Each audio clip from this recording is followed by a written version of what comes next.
Olá, começa agora mais um resumo da semana com o que foi destaque na Universidade de Cruz Alta. Núcleo de Ação Pró Direitos Humanos realiza evento que debate a primeira infância. No quadro Internacionalização, conheça um pouco de como foi a experiência da acadêmica de agronomia na Alemanha. E veja as informações da programação do 2º Fórum de Empreendedorismo e Inovação, que acontece dia 20 de junho aqui na Unicruz.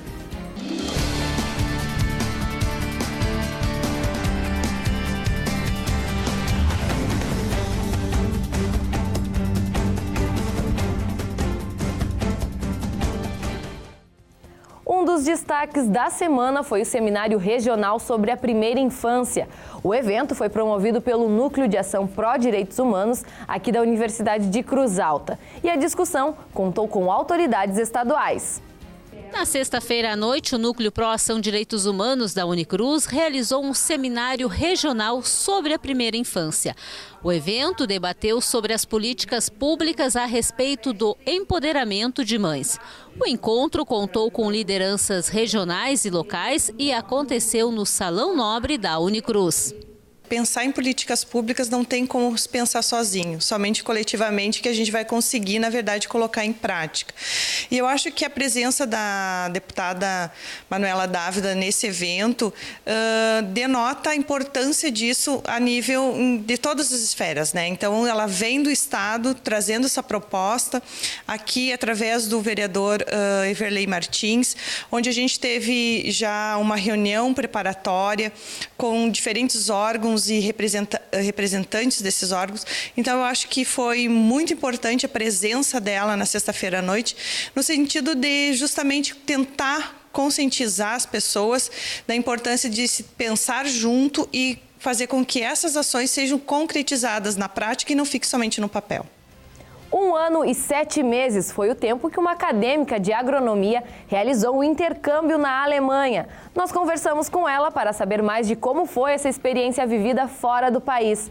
Essa conversa você confere no quadro Internacionalização.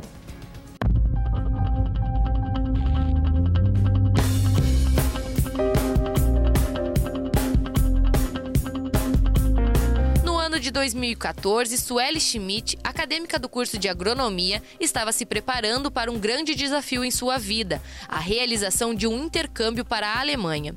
Agora, em 2016, podemos ver as mudanças que a viagem, que durou 1 ano e 7 meses, tiveram na vida dela. Começando pelo visual, que está mais moderno, mas também uma pessoa mais preparada para enfrentar os desafios diários. Vem uma Sueli mais amadurecida, né? Que vê o nosso mundo equiparado, o nosso jeito de viver equiparado ao outro estilo de vida, que conseguisse colocar nesse meio, entre o meio dessas duas culturas, né? Nesta temporada fora do país, Sueli teve que conviver com grandes desafios. O primeiro deles foi o idioma e depois a convivência com os alemães, população mais fechada e introspectiva comparada com os brasileiros. Mesmo assim, os obstáculos foram importantes para o crescimento pessoal para a aluna de agronomia. Já a sua jornada acadêmica foi na Universidade de Neubrandenburg, onde ficou 6 meses e cursou disciplinas referentes à Faculdade de Ciências Agrárias e Alimentares, o que mostrou como o povo de lá vê e lida com a agricultura. De modo geral, eles veem a agricultura como a base de tudo, né? Eles têm essa cultura muito mais forte de sustentabilidade, o consumo consciente, a produção orgânica que está vindo de uma maneira muito forte. Na parte animal também, eles têm prezado muito pelo bem-estar animal. São coisas que vêm sendo muito mais discutida com veemência. A experiência vivida por Sueli foi apenas o primeiro passo de um sonho maior. A oportunidade de ter estudado durante a graduação fora do país foi fundamental para conseguir contato que futuramente pode abrir portas para uma qualificação no exterior. Com certeza eu sonho em poder realizar um mestrado no exterior, né? Até porque, por eu ter realizado um estágio no Instituto de Pesquisa, algumas portas se abriram, umas possíveis portas. Então, tem essa possibilidade, agora é só botar esse sonho no papel, né? Ao final de nossa entrevista, Sueli deixou um recado em alemão para todos os nossos telespectadores, mostrando que as dificuldades viraram conhecimento. Ich möchte euch noch eine schönes und erfolgreiches Woche wünschen.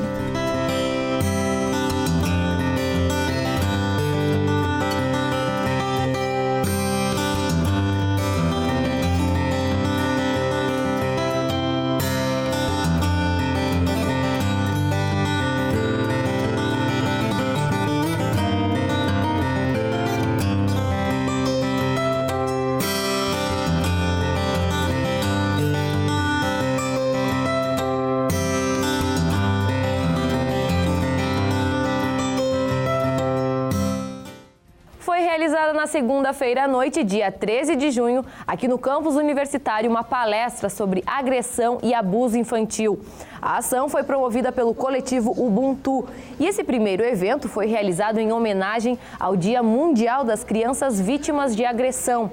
O momento foi de refletir a respeito sobre o assunto e contou com a participação das psicólogas Mariana Prola Farias e Giovanni Spanenberg Dias e das conselheiras tutelares Denise Schaefer e Solange Fischer, que trouxeram relatos das situações vividas aqui no município de Cruz Alta. A entrada para o evento foi agasalhos, que foram doados para o Lar das Meninas. A violência contra as mulheres é outro assunto que gerou grande discussão nos últimos dias aqui no país. A pauta veio à tona depois da divulgação de um vídeo de uma menina que teria sofrido um estupro coletivo. Vendo todo esse debate, o repórter do jornalismo João Bólico foi descobrir qual a opinião dos estudantes quanto ao assunto. É isso que você viu no quadro Visão Acadêmica.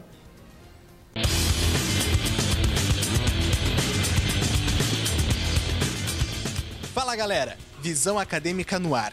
Nós vamos conferir a opinião da comunidade acadêmica sobre o feminismo e toda a luta dos direitos das mulheres. Vamos ver.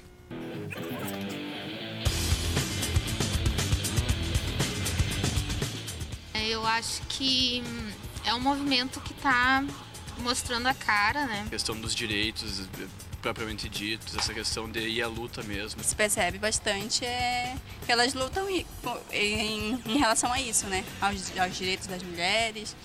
Segundo a escritora Rosisca Oliveira, ex-presidente do Conselho Nacional dos Direitos das Mulheres, a reivindicação que mais caracteriza o movimento atual do feminismo é a luta pelo tempo e cuidado com a mulher.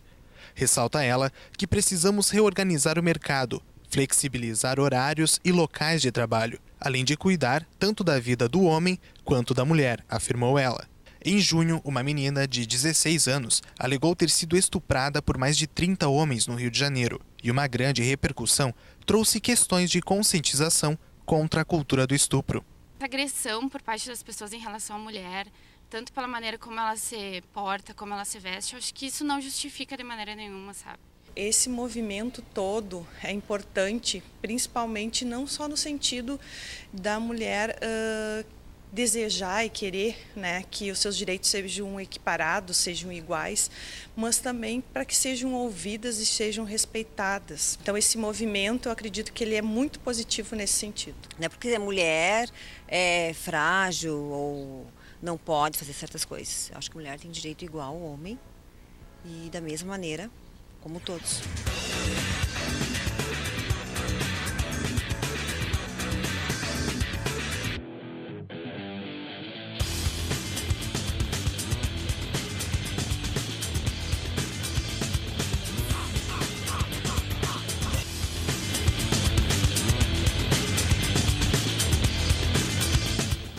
E na terça-feira, dia 14 de junho, acadêmicos do 5º e 7º semestre do curso de Educação Física aqui da Unicruz realizaram um evento na pista de atletismo do campus da universidade. A atividade foi realizada com alunos da escola CIEP aqui do município e teve 4 tipos diferentes de oficinas. Todos os alunos, independente de sua deficiência, participaram da ação. Teve arremesso de peso, de disco, corrida e salto em distância. O segundo Papametros, além de colocar pessoas com deficiência em contato com o esporte, qualifica ainda mais os acadêmicos da Unicruz, que ainda na graduação têm contato com todos os tipos de públicos. Agora, nosso assunto é o segundo Fórum de Empreendedorismo e Inovação, que será realizado aqui na Unicruz no dia 20 de junho. A agência Start é a promotora deste evento. Nós conversamos com o pró-reitor de pós-graduação, pesquisa e extensão da Unicruz, professor Diego Golli, que é presidente da Start, para saber mais sobre a programação do evento. Nós teríamos muitos temas que poderiam ser debatidos durante o fórum, mas esses temas são duas questões-chave.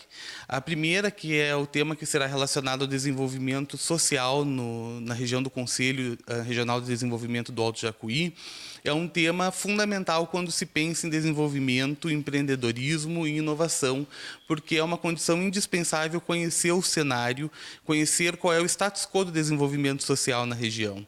E o desenvolvimento social ele tem como característica ser oriundo de outros desenvolvimentos, como o próprio desenvolvimento econômico, como as questões da qualidade de vida, como os arranjos que se constituem em termos de sistemas de produção, em termos de novas possibilidades para negócios, tendências de mercado, mas também como que vem ocorrendo o desenvolvimento em termos de empregabilidade, enfim. Então, esse tema vai ser tratado por um pesquisador da FEE, o pesquisador Marco Vanin, que falará sobre o assunto, e o outro termo, então, com o pesquisador Van Clay, também da Fundação de Estatística, né, que é sobre a questão do agronegócio no estado do Rio Grande do Sul, que é um tema extremamente pertinente, porque não apenas no estado, mas aqui nós estamos inseridos numa região onde nós temos uma grande predominância do agronegócio, hoje despontando as questões ligadas à produção do leite, mas também a grande produção de grãos, especialmente soja, trigo, né, milho, e também a pequena propriedade rural, porque nós temos a impressão, quando falamos em agronegócio, que falamos apenas das grandes produções, das commodities agrícolas. E, na verdade, quando se fala em agronegócio, se está falando em todas as escalas, que incluem as propriedades familiares. Só no município de Cruz Alta nós temos mais de 1.000 propriedades familiares. E no Alto Jacuí, então, esse número ele tem um incremento bastante significativo.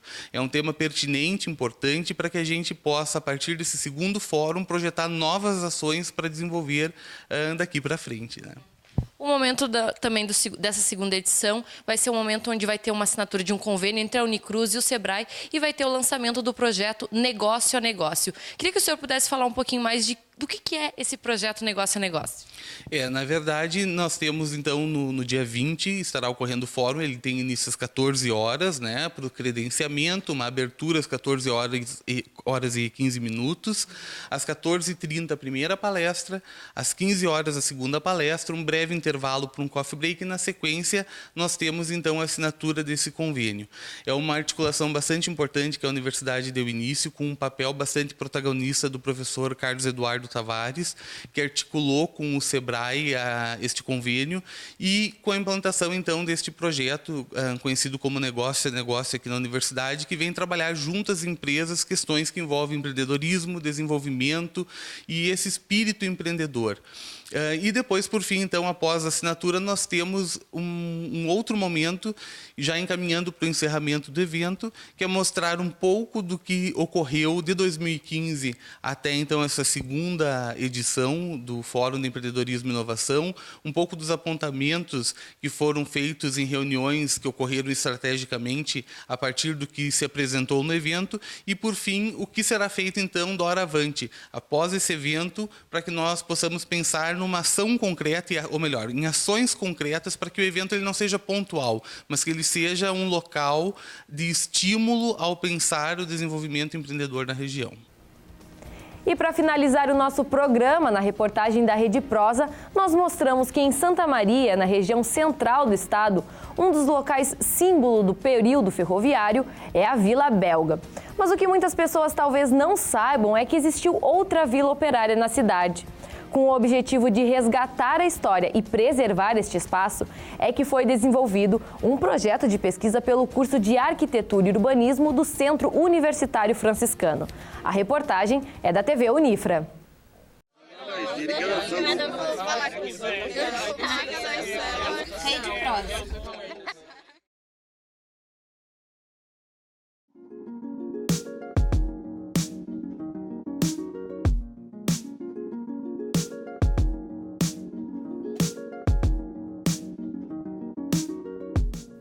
A Vila Belga é um dos cartões postais de Santa Maria. As casas foram construídas entre 1901 e 1903 e serviram de moradia para os funcionários da empresa Companhia Auxiliar de Estradas de Ferro no Brasil. Toda a estrutura dela é baseada nas vilas operárias europeias, até porque quem geria a estação férrea no período da chegada dela é uma instituição privada belga. Então, ela foi construída nesses padrões de vila operária para a moradia dos técnicos da aviação férrea. A Vila Belga não tem somente as casas de moradia para os técnicos da aviação férrea. Há também aqui a cooperativa que vai abastecer as famílias desses ferroviários, desses técnicos. Também serão construídas 2 escolas. Todas essas construções, elas estão dentro da mancha ferroviária de Santa Maria. Mas se engana quem pensa que este seria o único espaço destinado aos ferroviários. É o que mostra a pesquisa intitulada Muito Além da Vila Belga, que foi realizada por 2 professores e 6 acadêmicos do curso de Arquitetura e Urbanismo da Unifra. O projeto faz um resgate de condomínios residenciais horizontais de meados do século XX aqui em Santa Maria. Essa ideia surgiu de uma leitura que a gente fez de um material existente de um pesquisador de São Paulo, chamado Nabil Bonduc. O professor Nabil, ele fazia uma pesquisa sobre habitação popular em todo o Brasil.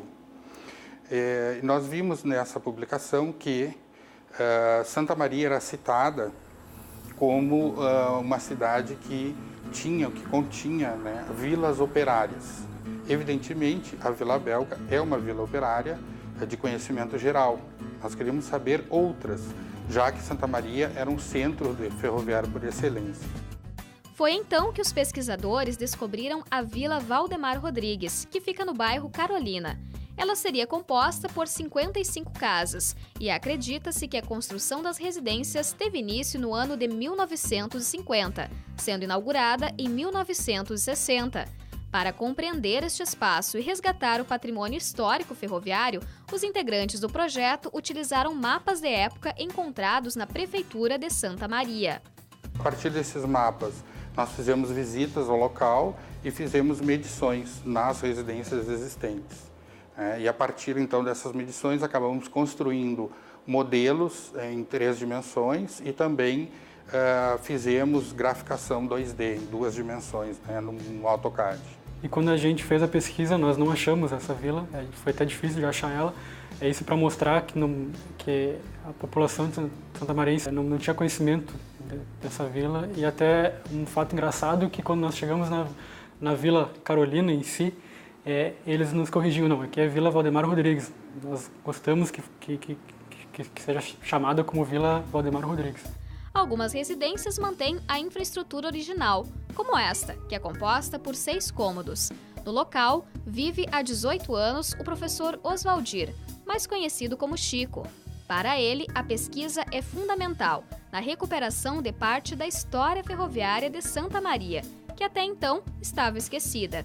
Ele veio com muita importância porque mostra para a cidade, para as pessoas, que também existe uma outra vila oriunda da aviação férrea, além da Vila Belga.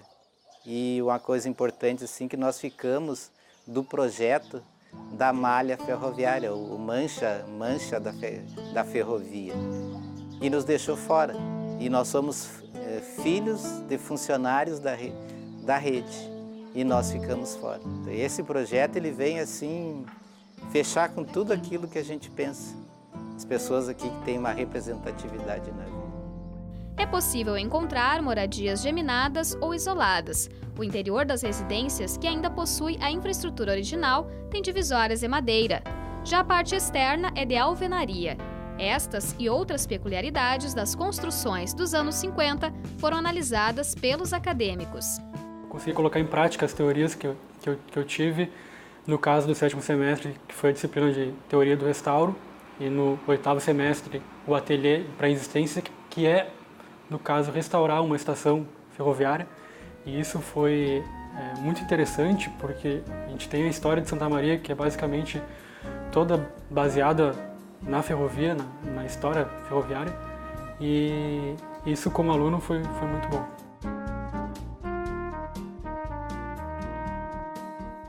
fato das calçadas serem bem mais largas de como elas são feitas hoje em dia. E o planejamento foi muito mais organizado, o planejamento urbano. Aquela época teve mais qualidade. Após o levantamento e redesenho das casas, o próximo objetivo dos pesquisadores é o tombamento, ou seja, o reconhecimento da Vila Valdemar Rodrigues para que ela possa ser considerada um patrimônio histórico de Santa Maria. Outro objetivo do projeto é o de que o local seja incluído na Mancha Ferroviária, conjunto arquitetônico que possui elementos que identificam a ferrovia.